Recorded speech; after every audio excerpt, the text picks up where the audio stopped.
Welcome to Tailor-Made Chaos. On this podcast, we'll bring you some of the highest flyers and most interesting people in and around the fitness industry. We'll talk and laugh with CEOs, franchisee groups, exercise specialists, and to those who work in sales and marketing, and will share their insights and knowledge of all things related to the business of fitness. Love what you hear? Make sure you like and subscribe to keep up to date. On with today's show, proudly brought to you in conjunction with Fit Into Shape, a small but dedicated team of fitness industry professionals, delivering on all of your fitness equipment and gym design needs.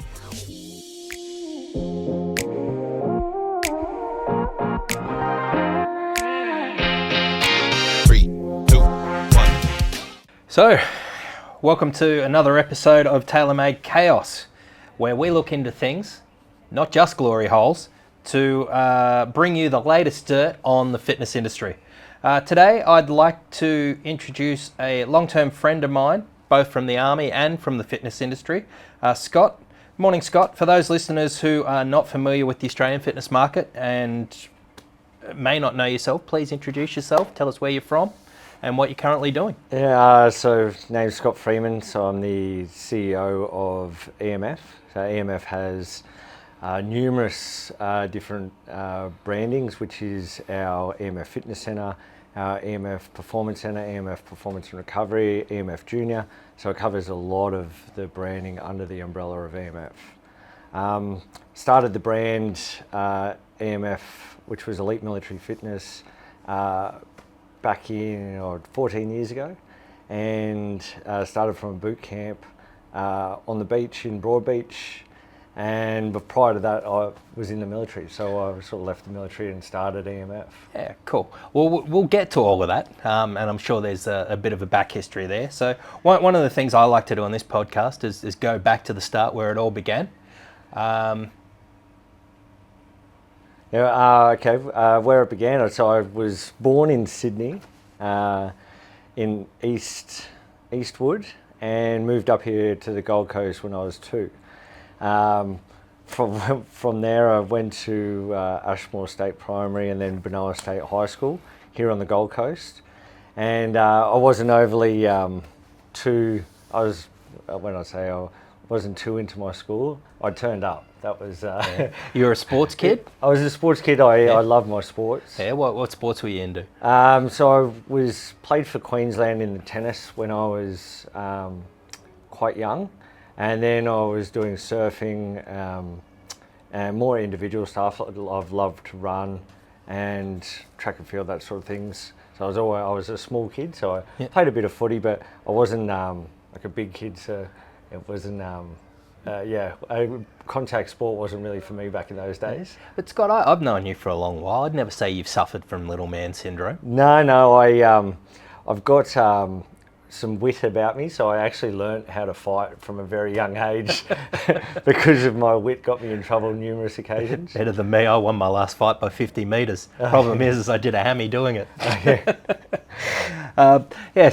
Mate, school, more into sport, and you obviously always had that sort of physical background. Yeah, I did a lot of cycling because that was how you got around to go to school. After school I worked, and then I'd ride to and from. I did BMX racing as well, so I was quite fit all the way through school. Yeah, so. Awesome. And your parents, what did they do?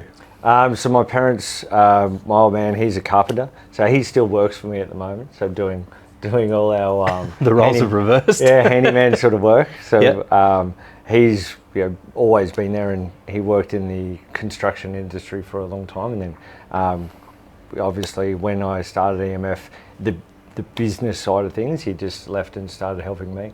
Yeah, cool.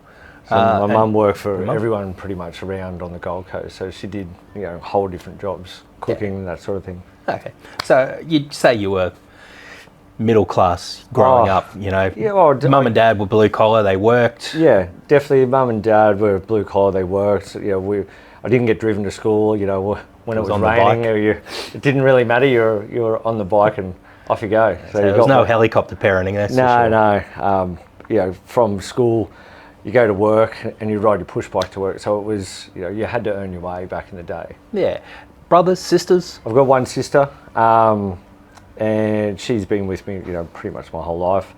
She had a couple of restaurants on the Gold Coast, and she's now living overseas in Cyprus. Oh, cool. But you two, you've been close for a long time, haven't you? Yeah. My sister and I have been close, pretty much, since inception, really. Yeah. Well, better story than me and my sibling, but that's for another day.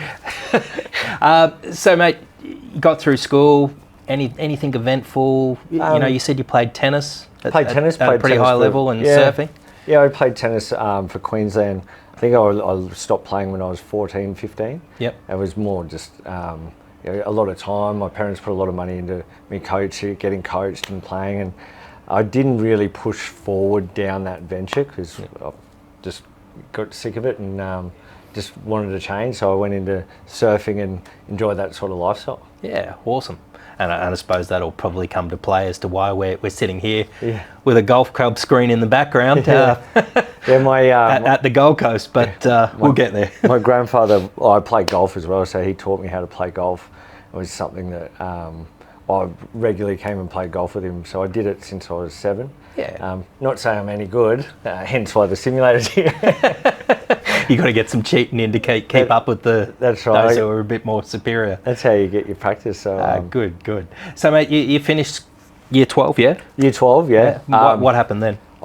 So in year 12, I think I missed about 70 days that I just wagged school, and so I got my certificate as a participation certificate.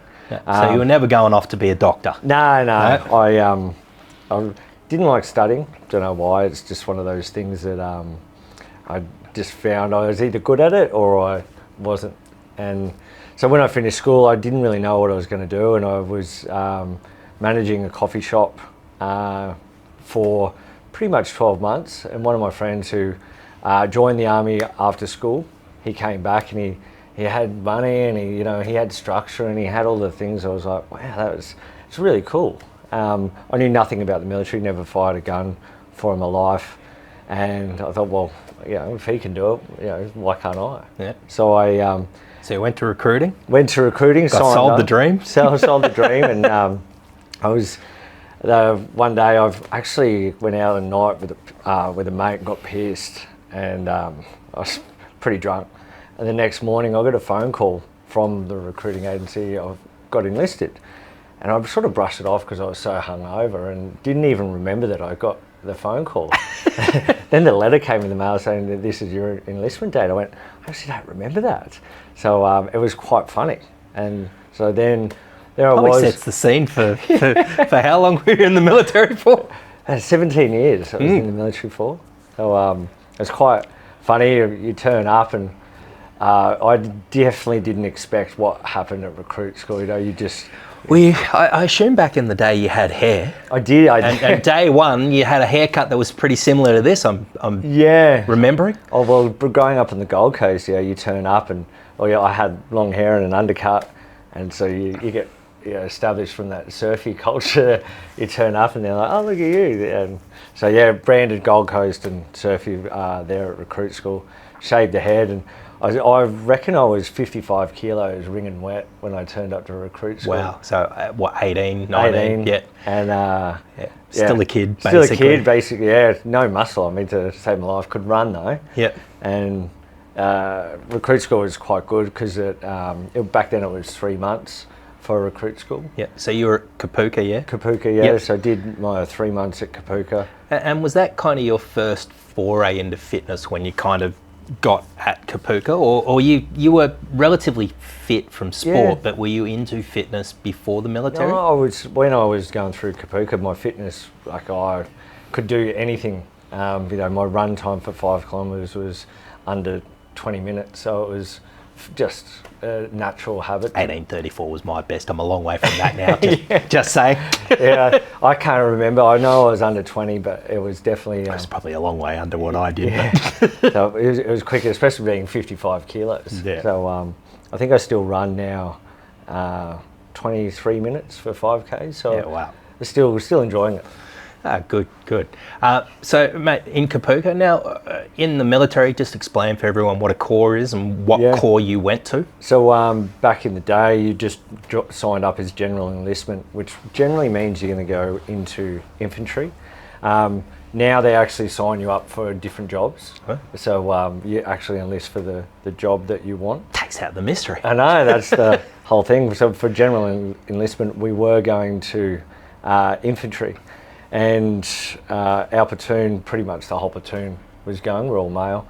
And then because of our aptitude test, 6 of us got told that we could be air defenders. So I asked my bombardier then, I said, what's air defence? He's like, well, he said, I'll give you a couple of things. You drive, you don't walk. So I said, oh, that's a positive. He said, the School of Artillery is in Manly, Sydney, not Singleton. So you do 3 months in Manly instead of there. I went, well, that's tick number 2. That's another positive. And he said, we generally, don't move around and because it's all based in Adelaide. I said, okay, well, that's a pretty good structure right there. So I'm like, okay, well, sign me up. So the 6 of us went into air defence, and from Wagga we turned up to Manly, the School of Artillery, and going from where there was someone to greet you, doing everything, we turned up there, got off the bus, and they're like, see you Monday. It was Friday. What do you mean? Again, another culture shock. Yeah, culture shock. And go, okay, well, we're in Sydney, and there's your room, and off you go. So obviously we went out in Manly and had some good times. So yeah, it was definitely a really good thing going from really hardcore training into something a bit more relaxed. Yeah. And then we went straight from when we finished our core training, School of Artillery, we went straight on Kangaroo 95. So it was straight on exercise, flown up to Darwin and outfield for I think 6 weeks. So it was. Yeah. I didn't realise you got in before me. Oh really? I was 95 as well, but wow. Yeah, there you go. Yeah, so it was such a good. It's just I hide my youth better by the looks. Yeah, I mean, it's hidden behind these bags, and you got to get some Botox, mate. Yeah. Yeah, it's definitely some years of different sort of training. People always ask me, how did you get here? And I guess there's a lot of, from different promotion courses, different training, everything over the years. It sort of makes who I am today. So it's not just, I just made up this sort of thing to go by it, EMF. It's sort of, there's a lot of history that went into it. History and knowledge that goes into the back it. Yeah. So you went off on exercise. You were based in Adelaide. You went off on exercise. But how long did you spend in Adelaide before the next sort of chapter? So I did 7 years. So I got promoted to full bombardier, I think after 5 years. And after promotion, I stayed at Adelaide for another 12 months and then became a recruit instructor. So back to Wagga for 2 years posting. And 9/11 happened actually the day I was leaving. So it was a day I sort of remember, I was packed my bags and... Yeah, I was on my PDI course at that point in time.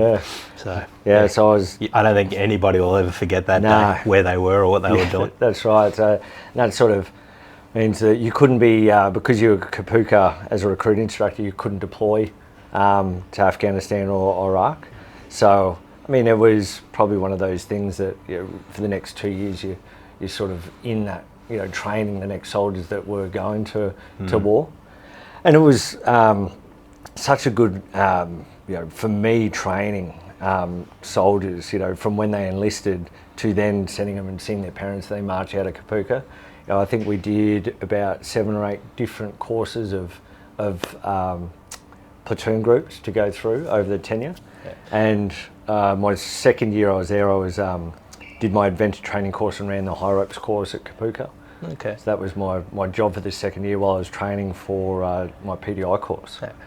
I was going to ask, is that what kind of led you to wanting to go to your PDI course? Yeah, so I did my subunit PDI course and got recommended for being a PDI, and there was 2 of us that did well. He got first, I got second, and I've always loved my fitness, so it was a really good test when I said, look, my boss turned around and said to me, like, well, you've at the peak of your fitness, why wouldn't you want to be SAS instead of being a PDI? And I said, look, to be honest, I said, I love the fact that the job is, you're working in a gym and you're doing the training of the soldiers, because I love the training of the soldiers here. And I said, I don't like going field. That's why I left there. I don't like going field. I don't like, the whole can cream digging holes and all that, because the concept of digging a hole and then filling it back in to move somewhere else to dig another hole just doesn't fly. It's like that that thing on the castle. What did you do today, son? I dug a hole. Yeah, that's familiar. And people say, dig a hole. Wait 5 days and you sit there doing nothing, and you've got to sit on picket and pretend that there's an enemy, at 2, 3 a.m. Yeah. So that was something where I just said, look, I don't really want to go down that path. Being a PDI and have purpose is probably the best course for me.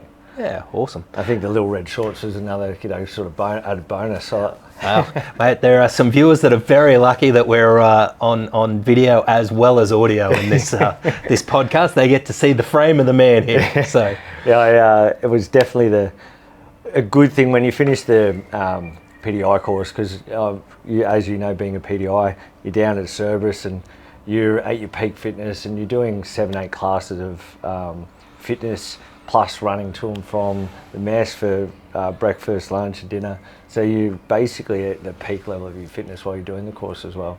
Yeah, no, it was... age has wearied my level of fitness somewhat since those days. Let's call it that. Yeah. But no, it was a great life. And I mean, you spent how long as a PDI? 7-8 years. So I deployed to Egypt for the MFO while I was a PDI.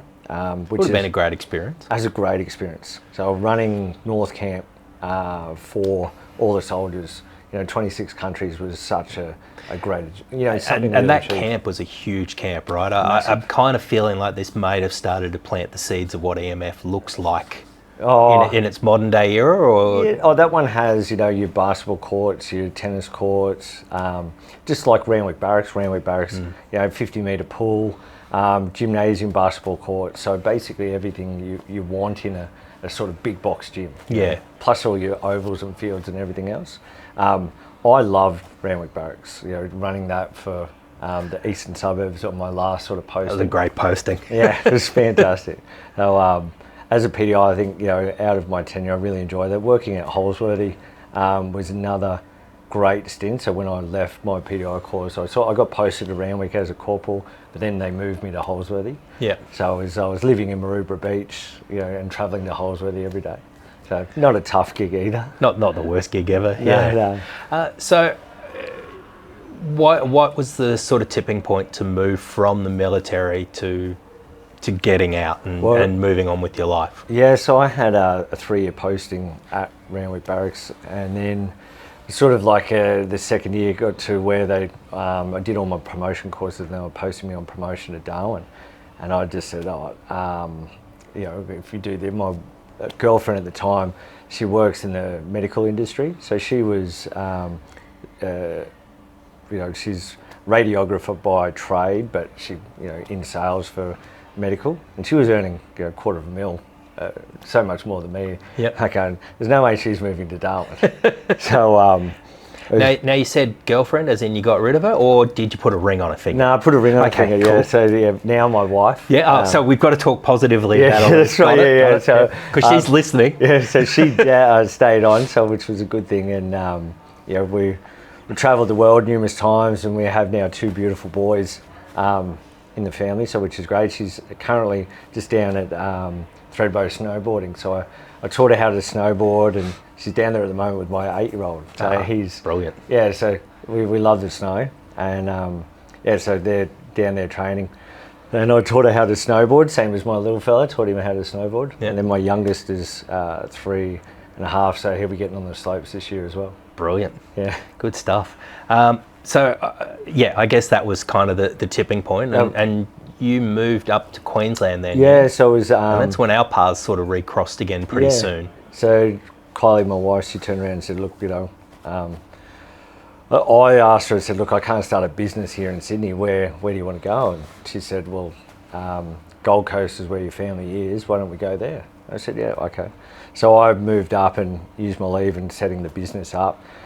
Basically drew up the logo and prepared everything to start. And it took a good 3 months for website and everything else to get this sort of site.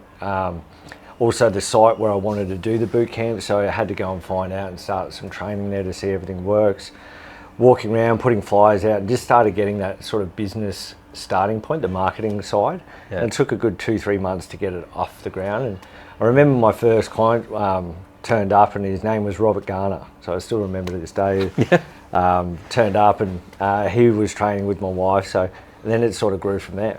And that was 2010, and it sort of got to a really good point where I wrote my business plan and about the boot camps and how it all starts, and then I was going to get to 3 or 4 boot camps, and then from there turning it into going into a gym, changing the way that the fitness industry looks on the outside, because it, seeing what the military does and then seeing how commercialised the fitness industry is.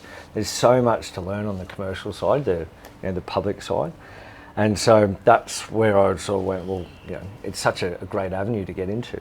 Yeah. And then the business plan, my boot camp was very successful. I got it up to 150 people on direct debit, and just going through, it was morning and evening, 5:30 a.m, 5:30 p.m. So very intense on you, but it was going well. Going really well. Yeah. So good thing is you can have, whether it's 5 people or 50 people in your boot camp, it's still only that 1 hour. Yeah. In the morning, 1 hour in the evening. So just more equipment, that sort of things. But you could maximise your time and earnings based on boot camp. Yeah. And that was the best thing, because it's in the park. You didn't have too many outgoings, so it was quite a successful sort of business. Do you ever regret? No. Changing? Okay, good. No. I mean, leaving the military, some great mates in the military, but leaving on this sort of venture is, been phenomenal. Yeah. So I haven't ever regretted it. I've always looked back and gone, I love my time, and I learnt so much from the military. So I wouldn't be here where I am today without my military career. What do you think were some of the biggest takeaways from that time? I guess it's what you put in, what you get out, and being, a PDI or SAS or those high sort of profile people, you really put your time and effort into your job. So if you did that and you want to be successful, as a PDI, we were trying to get the best equipment for our soldiers. We were always looking for the best sort of training for them. But not only that, it was then, during my tenure, CrossFit was such a big thing that came in. And I spent 12 months as a rehab PDI for the military, and I saw the injury rate go up about 22% with the physios out at Holsworthy. Yep. And it was trying to figure out how we could sort of minimise the impact of what this CrossFit was doing to our soldiers. Yeah. And because it was just so high impact, same muscle group all the time, the recovery just wasn't there. Yeah. And I mean, recovery now is quite prominent, but back then we were still trying to figure out how we could utilise the recovery that we had. Yeah. So we had hydrotherapy bars, we had physios, we could enhance the sort of training for our soldiers in terms of that rest and recovery, but hot and cold pools. And well, the military facilities to a degree were ahead of what the outside commercial fitness was, and I assume we'll make a few leaps to that fairly soon.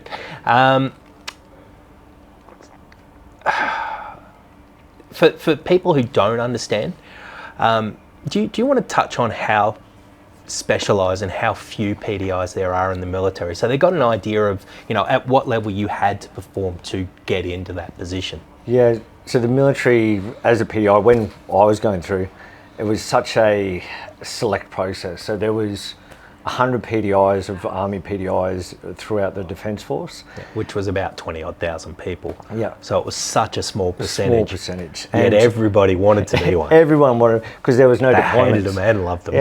Yeah. Back then there was no deployment, so you couldn't go and earn that big sort of money. So everyone wanted to be a PDI. Yeah. So the selection process was very hard. You had to be number 1 or number 2 on your course, and you could only do it once. Yeah. Or your selection course for SAS, you could do it a couple of times. So your PDI course, your sub-unit course, you did it once, and it was a 4-week course. And you either came 1 or 2, or and that was it within the was it. sub-unit. Yeah. So and then you were thrown into the hopper. That's right, and you had to get a number, and so they take the top 6 from that and put them on the course, and the course is 6.5 months long. Yeah. So it's very hard to get on the selection, and then once you get selected, doing this 6.5 months on selection for for the PDI course, and then you leave. I think you learn a lot about your body during that time too, though. You know, in terms of, you were touching on injury prevention and recovery. I think you learn a lot about it at that point in time. Oh, you do. Because you were doing so much repetitive work. So much, and that's the thing that I still remember. One of the we did interval training, flogged us on after a full day. And it was always a flogging. Always a flogging. They push you to your limits for a good 45 to an hour of interval training. You've already ran so much, and the next day, the morning, they made us do it again.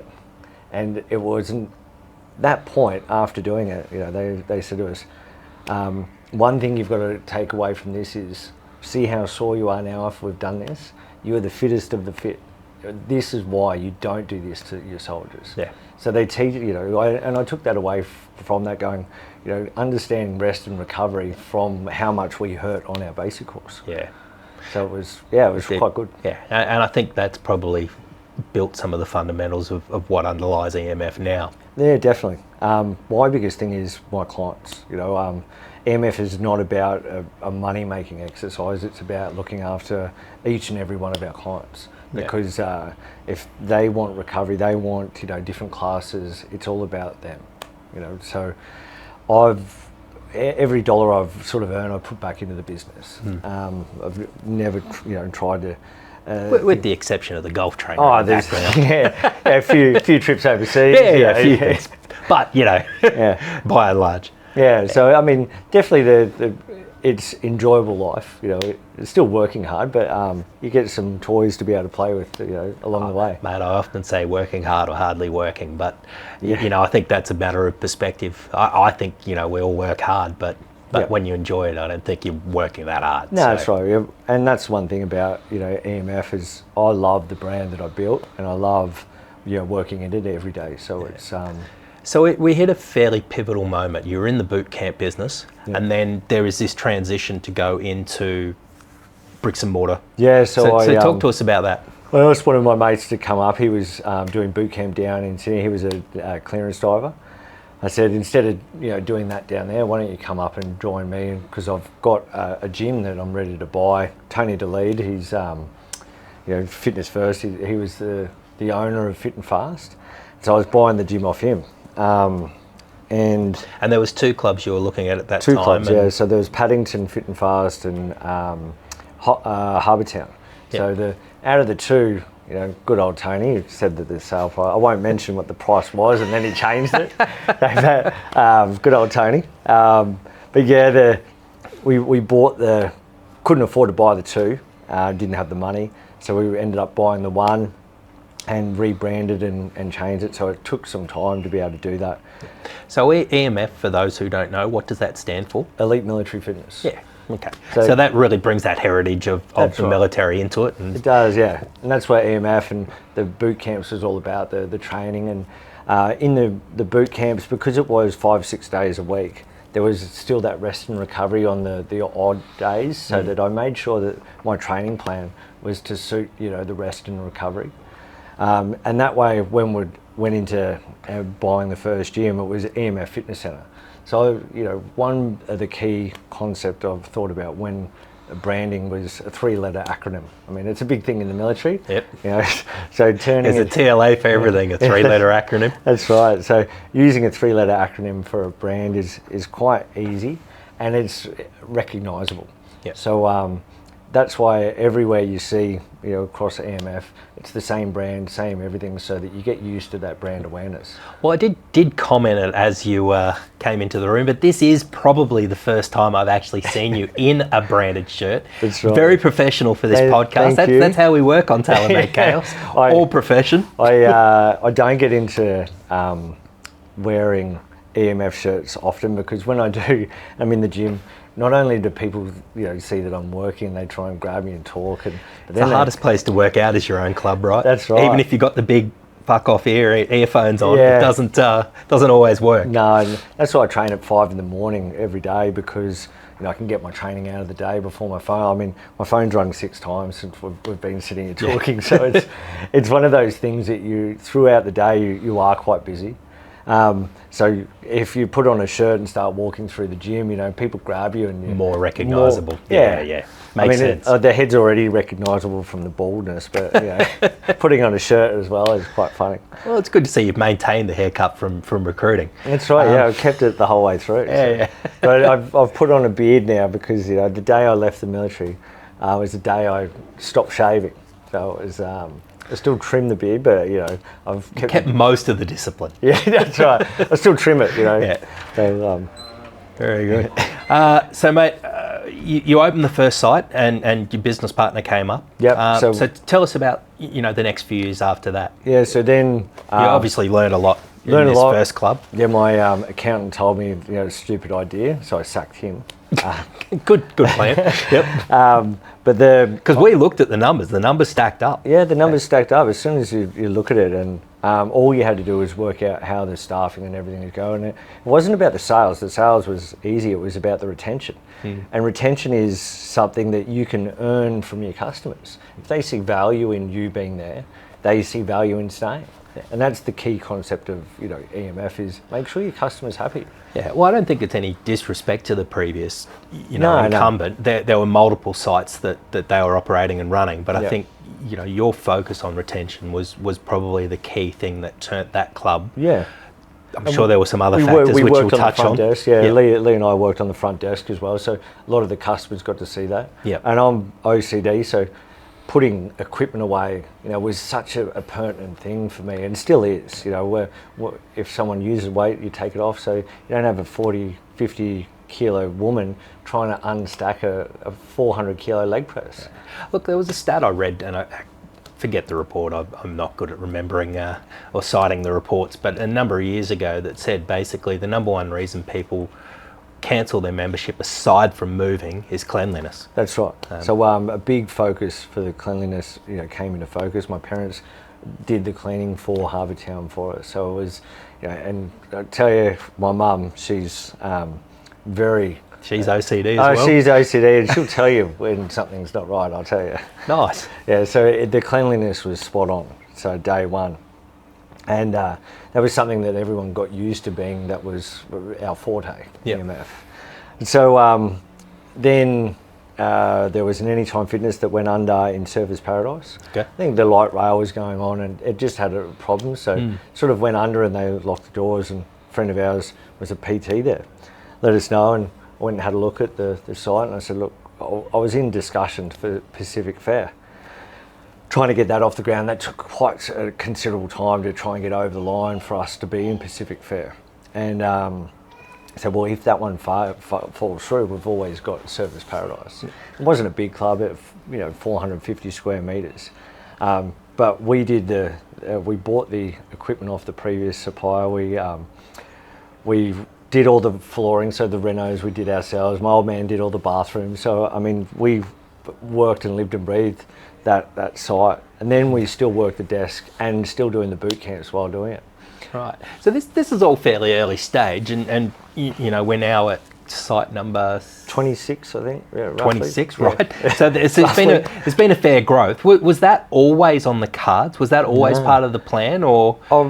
Like, I was planned for progression, but it wasn't ever the expansion plan for where we are today. It was just continually just doing what you can, and really enjoyed the opening and the structure, and the more sites, you limit the amount of how many people you lose for that I'm moving. So the more sites you have, the more concept you have of retention as well. Yeah. And I guess it helps build the strength of that brand as well. It does, yeah. So I mean, then no one really knew what or who EMF was. And then we did Pacific Fair, which was a fantastic site. That was our first greenfield that we actually built from zero. And I had this concept of putting this pool across from between two tenancies right on where the logo of Pacific Fair is. And it would have looked amazing. So I pitched it to them before they were building it. And they're like, nah, the architect was set in his ways. And they look back now and go, you know, it would have been. We fantastic. wish we had. Yeah. Exactly. It would have been more iconic. Oh yeah, 100%. And the leasing agent who was hearing me talk about this, he left from Pacific Fair and went to Robina Town Centre. And he said to the guys, look, I've got this operator that wants to build a pool, wants to do this, you know, something phenomenal. You know, I think you should meet with him. So I sat down and met with them and said, look, you know, this is my idea. I said, can you build it here? So I can for the right amount of money. So I got a great deal on the site, and we were the first to build a pool, you know, above a loading zone. So it's, you know, 25 metre pool, quite heavy. And then we had a 3,300 square metre gym, you know, altitude rooms, Pilates reformer. You know, it was probably the best in its class at the time, which is about 7 years ago. Yep. And that sort of set us on the journey that EMF sets us apart from everywhere else. We were starting to get recognised. Yeah. And it was, you know, quite significant because I lost a builder during the build. You know, we ran out of money, so we had to, you know, basically beg, borrow and steal from myself. You know, my best mate, you know, lent me 150 grand, you know, just to get the thing open. Yeah. The stress, I didn't have a builder who, you know, was structured. I was basically the project manager for the site to try and get it all done. Yeah. We opened with half the flooring that didn't show up, so it was, you know, quite significant. Yep. But yeah, it was a great journey to be able to go through that. And I mean, every build now is, it's significant, but it's a lot less stressful than that one. Kind of got the path down pat and the project management down pat. Yeah, I've got a really good builder, so from there, you know, I brought my builder on with me, so he's basically project managed together. So we do from the lease to the design, and then every EMF's different. And the reason I do it differently is so that I mean, you can walk into any time, or, you know, a franchise and get the same sort of gym, and you know that. Whereas EMF, if you've got, you know, 5 in one suburb, being the Gold Coast, well, I think we've got 8. Each one has a different look, type and feel, because every demographic's different, whether you're by the beach or you're out in Coomera. Very big different demographic, you know, 10 k's away. Yeah. Look, one of the brands I really like, and it's totally unrelated to this, but a small relation, is that John Reed Health Club. That every club you go to is very different. I think what you managed to maintain, those the key characteristics in each one of the clubs that you have, that whilst they're different, they have different offerings, there's still a lot of key features and brand quality that makes you feel like you're in an EMF. Yeah. Is that something that's intentional? Oh, definitely, because for me, I don't want to cheapen the quality of the equipment or what we do as classes for our members, because that's the key part of EMF, is making sure that the members are looked after. Yeah. And we don't have where I can put the best cardio equipment I do, where I can put the best functional training equipment, the best, you know, plates, so that, you know, they don't break, best dumbbells, you know, the best strength equipment. You know, the size of the gym is pertinent to whatever I can. You know, people say, well, how much space do you want? I say, how much can you give me? Yep. So that's the biggest thing, is trying to, you know, maximise it for the clientele. Well, we're sitting in one of those big projects now. This is the golf room in Nerang, but for people who haven't been there, can you give some sort of a quick scope on the scale of what Nerang is? Because this is the biggest club you've done, right? This is the biggest. So it was, I think, number 8 or 9, and it's an old Masters site. So when the Masters went under, there's a lot of vacant tenancies that came up. This was one that Homeco didn't want in their portfolio, and I drove past it one day and I said, I love this space. And it was outdoor, indoor. I said, when you find a person to buy it, let me know. I can't afford to buy it, but I'd certainly love to be a tenant. and this is 5,500 square metres. So in terms of the size, it's pretty much triple the majority of size of big box gyms in Australia. Yeah. So we have in here, we've got an EMF Junior, which is about 1,000 square metres with a cafe, massive kids playground, Ninja Warrior course. We've got dry recovery room that has fish tanks in it. So, the reception has a fish tank and the recovery has a fish tank. We've got a golf room here. In my design, it actually was a golf room. I did want to try and see how I can incorporate it to the commercialised thing, but I never got around to, so I just enjoy this as my personal golf simulator. And personal podcast room. Yeah, exactly. So, and my staff love to come in here and use it as a storage room as well. So it serves many purposes. We've got an outdoor training area which has, full rig, 25 metre outdoor magnesium pool, hot and cold pools. So this is the first one we did with the hot and cold pools. Steam room, sauna, altitude training rooms. You've got large boot camp sort of training room, 3 dedicated spin, running and rowing altitude rooms. We had a spin room, but we got rid of it to enlarge our Pilates reformer room, a big boxing room with an MMA cage, and then probably one of the largest gym floors that you could possibly have. Yeah.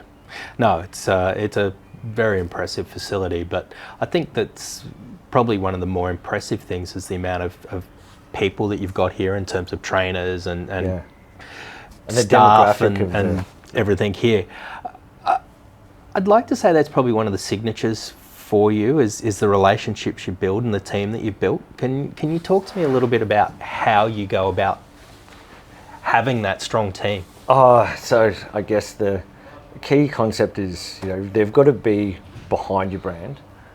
They've got to live and breathe it. So the concept for me is like a very military. You've got to be good at all aspects of the job. Yep. Same as, our staff on the front desk, taking the aspects of the military and saying, okay, well, you've got to be a salesman. You've got to be a retention expert. You've also got to handle the hot-headeds that come in and want to argue. So you've got to have every facet of what a person of a front desk should be like.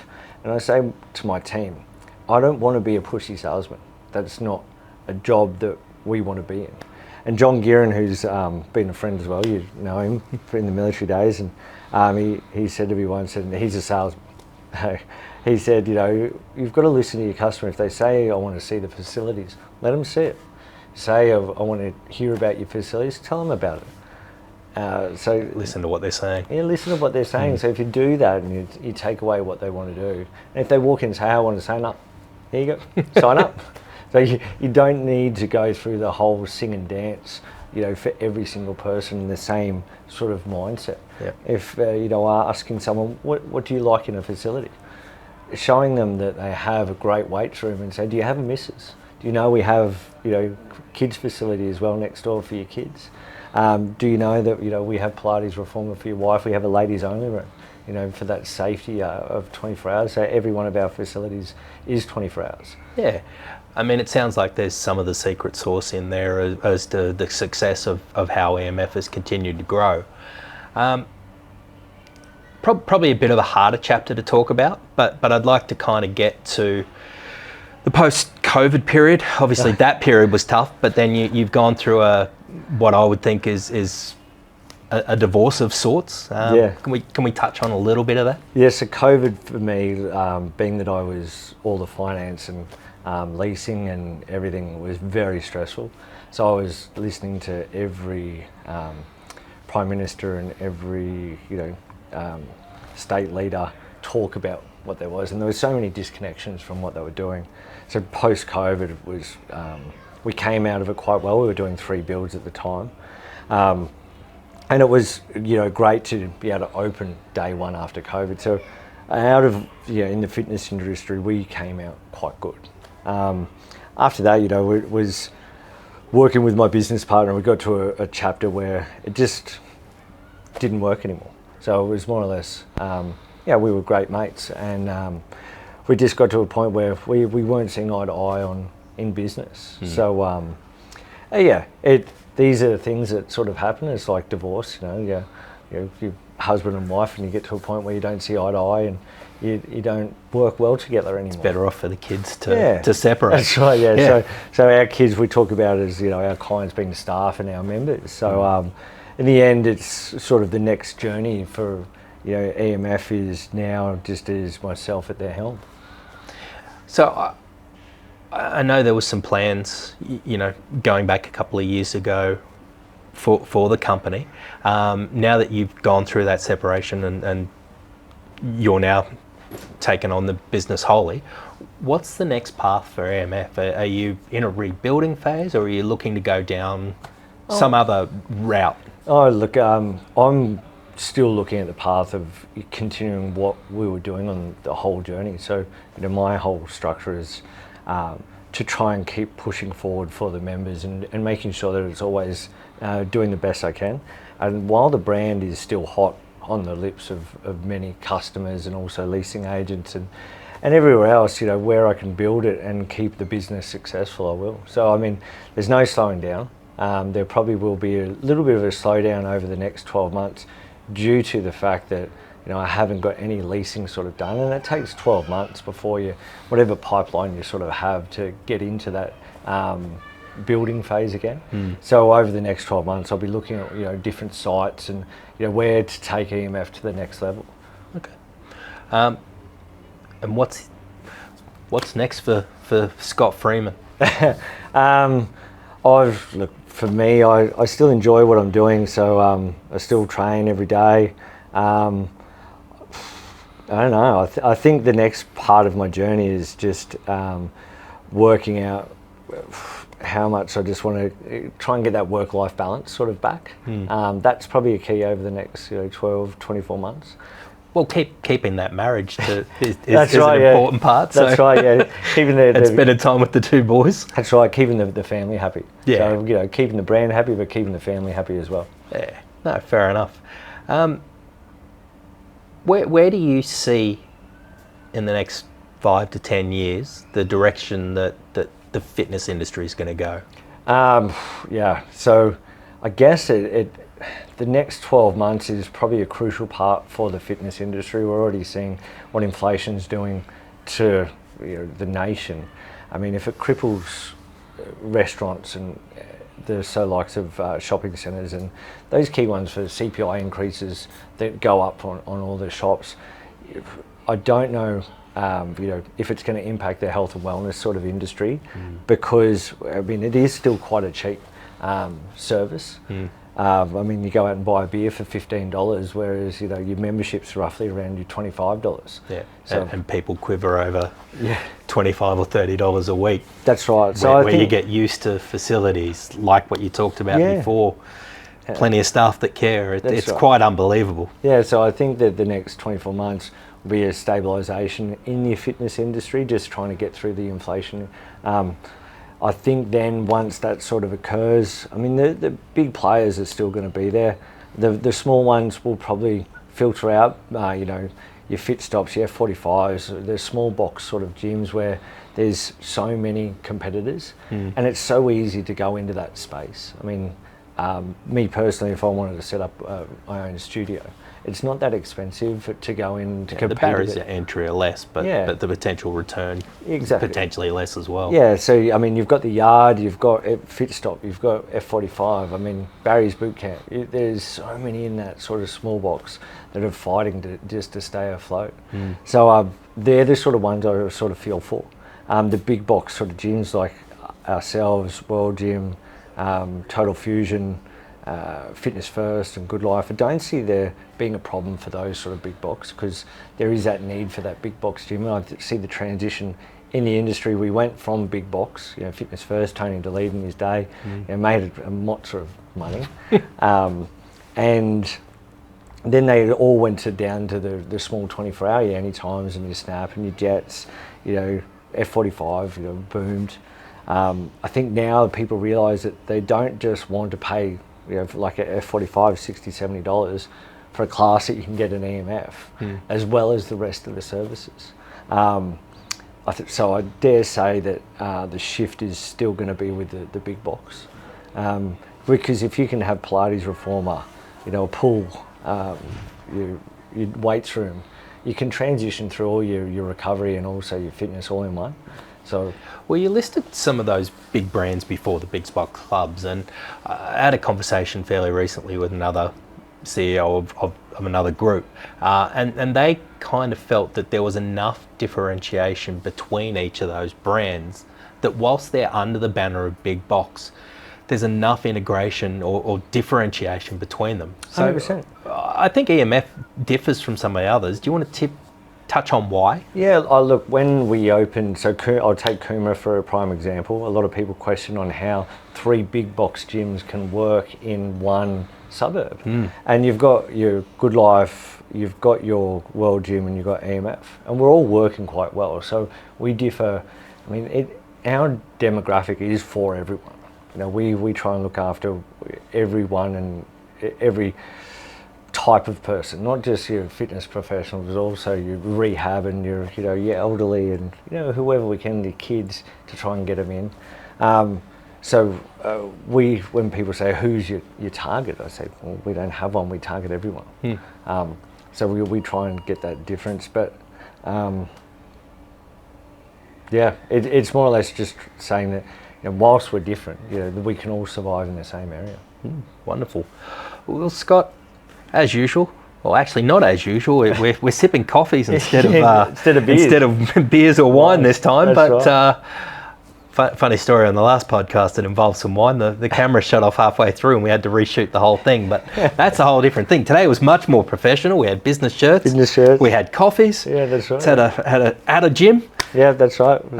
I always enjoy sitting down and getting some insights with you. Thanks, mate. Always a pleasure. Anything else you want to? Any scoops that you've got? Any scoops that you've got for the release? They say watch this space. That's pretty much all I can say. I love it. We always like to get the listeners back in. So that's it from me. Thanks again to Scott and to EMF Nerang for hosting us. We'll be back for another episode of Tailor Made Chaos very, very soon.